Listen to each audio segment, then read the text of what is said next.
अगर आप कंप्यूटर या वेबसाइट के बारे में थोड़ा भी जानते हैं तो आप डेटाबेस का नाम जरूर सुने होंगे, जहां पे हमारे डेटा को सिक्योर एंड सुरक्षित वे में स्टोर करके रखा जाता है। लेकिन अगर आप डेटाबेस के बारे में कुछ भी नहीं जानते तो आपको परेशान होने की बिल्कुल भी ज़रूरत नहीं है, क्योंकि आज के इस वीडियो में हम डेटाबेस से रिलेटेड सारे इंपॉर्टेंट पॉइंट के बारे में डिस्कस करने वाले हैं। हेलो फ्रेंड्स, मेरा नाम है Aditi. Welcome back to coding inspiration channel. तो चलिए शुरू करते हैं। तो फ्रेंड्स, डेटाबेस को जानने से पहले हम जानेंगे ये डेटा क्या होता है। डेटाबेस का मतलब आप तभी अच्छे से समझ पाएंगे जब आपको डेटा का मतलब पता होगा। तो सबसे पहले हम यह जानेंगे कि डेटा क्या होता है, उसके बाद हम बात करेंगे डेटाबेस क्या है। तो फ्रेंड्स, डेटा का मतलब होता है information. In a simple word, data can be facts related to any object.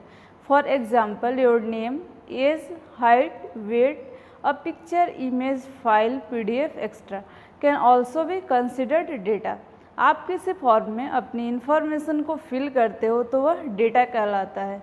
हर एक कंपनी का, स्कूल का, हॉस्पिटल का, यूनिवर्सिटी का, रेलवे का या फिर किसी भी ऑर्गेनाइजेशन का अपना एक डेटाबेस होता है, जहां पर वह इंफॉर्मेशन को, डेटा को सेव करके रखते हैं।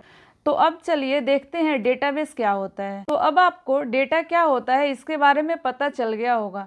जो आपका डेटा होता है वह जहाँ पर सेव होता है, जहाँ पर उस डेटा को स्टोर करके रखा जाता है, उसे डेटाबेस कहते हैं। आसान शब्दों में कहा जाए तो डेटाबेस का मतलब कलेक्शन ऑफ रिलेटेड डेटा और information that is stored in a computer system. Data किसी भी इंफॉर्मेशन का एक छोटा सा पार्ट होता है। यह किसी व्यक्ति, वस्तु या फिर लोकेशन से जुड़ा हुआ होता है, जैसे name, age, height, weight, mobile number, location. ये सब किसी व्यक्ति से जुड़े हुए कुछ डेटा हैं।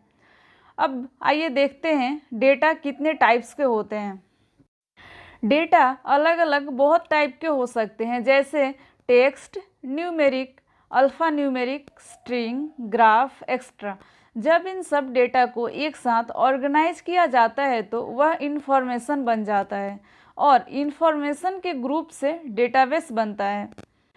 साथ ही साथ यह डेटाबेस डेटा शेयरिंग और डेटा सिक्योरिटी को भी कंट्रोल करता है। इंफॉर्मेशन को स्टोर करने के लिए कुछ सॉफ्टवेयर का यूज़ किया जाता है, जैसे MS एक्सेल।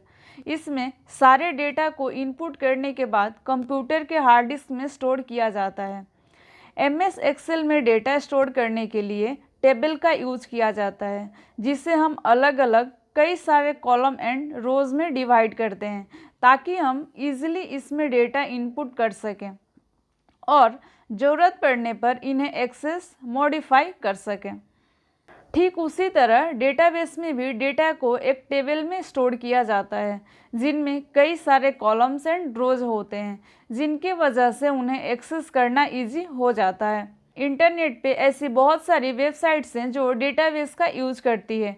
एग्जाम्पल के लिए आप फेसबुक को ही ले लीजिए, जिसमें यूजर के बारे में कई सारे डेटा, जैसे कि उसका name, mobile number, profile picture, friends, messages, post, status, ऐसे सभी डिटेल्स सर्वर के डेटाबेस में ही स्टोर्ड रहते हैं। अगर हम अपने फेसबुक अकाउंट में किसी एक पर्सन के बारे में जानकारी पाने के लिए सर्च करते हैं, तब फेसबुक के डेटाबेस से हमें उस पर्सन की सारी डिटेल्स मिल जाती है। इसी तरह और भी बहुत सारे बड़े बड़े प्राइवेट, गवर्नमेंट या फिर पर्सनल वेबसाइट्स हैं जो डेटाबेस का यूज़ करते हैं। दोस्तों, आजकल online banking, online tickets reservation, ATM जैसी सुविधाओं में डेटाबेस का बहुत बड़ा कंट्रीब्यूशन होता है। डेटाबेस के जरिए सारी जानकारी DB में स्टोर रहती है, जिसे हम अपने ज़रूरत के हिसाब से एक्सेस कर सकते हैं। जैसे कि आपके बैंक अकाउंट को आप कहीं से भी अपने मोबाइल या कंप्यूटर के हेल्प से इम्पोर्टेंट इन्फॉर्मेशन को निकाल सकते हैं या फिर देख सकते हैं। तो फ्रेंड्स, अब चलिए जानते हैं डेटाबेस के इम्पोर्टेंट एलिमेंट के बारे में। किसी भी डेटाबेस के 3 एलिमेंट्स होते हैं: field, record and table. Example के लिए हम एक स्कूल के बच्चों के लिए स्टूडेंट टेबल बनाएंगे, जिसमें अलग अलग क्लास के बच्चों के नेम, सब्जेक्ट एंड मार्क्स का डेटा रहेगा। जैसे कि पहला नेम है राहुल, ये क्लास 10 में पढ़ता है, सब्जेक्ट है मैथ, इसके 80 मार्क्स हैं। दूसरे नंबर का स्टूडेंट है अनु, ये क्लास 10 में पढ़ती है, सब्जेक्ट है इंग्लिश, इसके 65 मार्क्स हैं। तीसरे नंबर का स्टूडेंट है मीरा, ये क्लास 11th में पढ़ती है, सब्जेक्ट है बायोलॉजी, इसके 75 मार्क्स हैं। चौथे नंबर का स्टूडेंट है रोहन, ये क्लास 11th में पढ़ता है एंड सब्जेक्ट है केमिस्ट्री, इसके 60 मार्क्स हैं। तो फ्रेंड्स, अब जानते हैं फील्ड के बारे में। इसी डेटाबेस कॉलम को फील्ड कहा जाता है। जैसे ऊपर दिए गए स्टूडेंट टेबल में जो कॉलम्स हैं, जैसे serial number, name, class, subjects, marks, इन सब को फील्ड कहते हैं।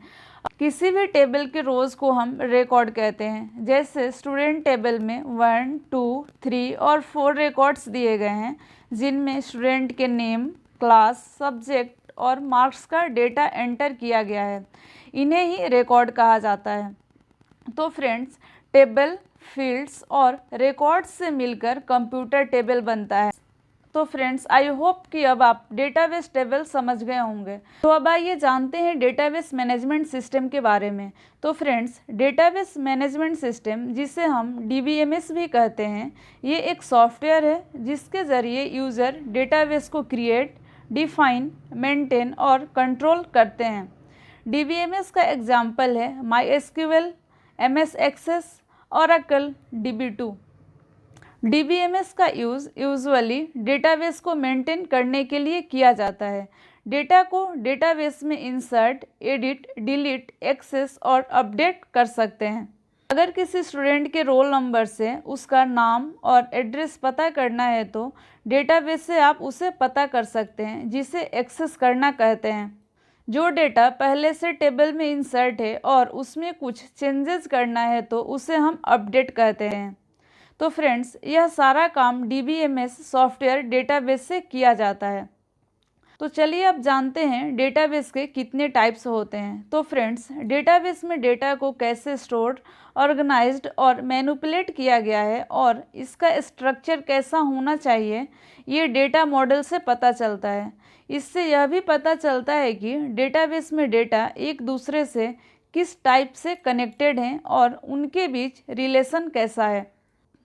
तो फ्रेंड्स, 3 टाइप के डेटा मॉडल होते हैं: hierarchical model, network model and relational model.